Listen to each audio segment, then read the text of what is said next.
Dr. Epstein, please tell us about your next case in the OR. Well, Andrea, we're about to do an abdominoplasty. And I know that this particular case, the last case actually was an extended abdominoplasty. What is this one? Well, actually, the first case was what we call a standard abdominoplasty, and this one's going to be a little bit more, more extensive than that. It's a little bit more like an abdominal paniculectomy, where the patient has a very large pannus and there's a large amount of skin and excess fatty tissue around the sides, and so the incision lines are going to be a little more extensive than the first operation. Abdominoplasty surgery is really done a number of different ways because all of us come in different shapes and sizes, and so I try to tailor the operation to what the actual problem is for the patient, and so there's I do probably at least a half dozen different types of abdominoplasties and variations of that. Okay, thank you, Dr. Epstein, and we'll see you in the OR. All right, great.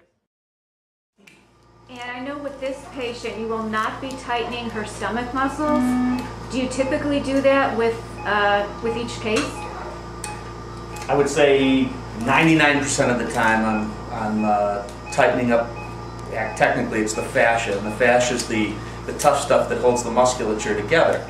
The reason why that is done the majority of the time is because that's primarily, the reason why somebody has an abdominoplasty is because of that fascia and muscular wall weakness that typically occurs from childbearing, from a woman having one or two kids or more, and it stretches out that fascia. And so in this particular case, her primary problem is extra fat and extra skin. She never had children, and I don't think it's going to be necessary. I don't think it's going to give her that much gain by adding that to the procedure. Okay, and just another question. I see that you're doing liposuction. Is that something that you typically do with an abdominoplasty? Liposuction is become a much bigger part of the abdominoplasty procedures.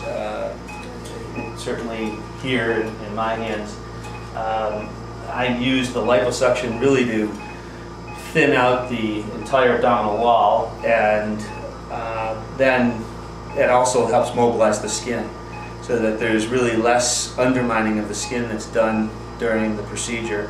And I also am able to contour not only the front of the patient's abdomen, but the sides and posteriorly too, so it sort of all flows together nicely. How long does a typical abdominoplasty take in the OR? I would say on average it's 2.5 to 3 hours.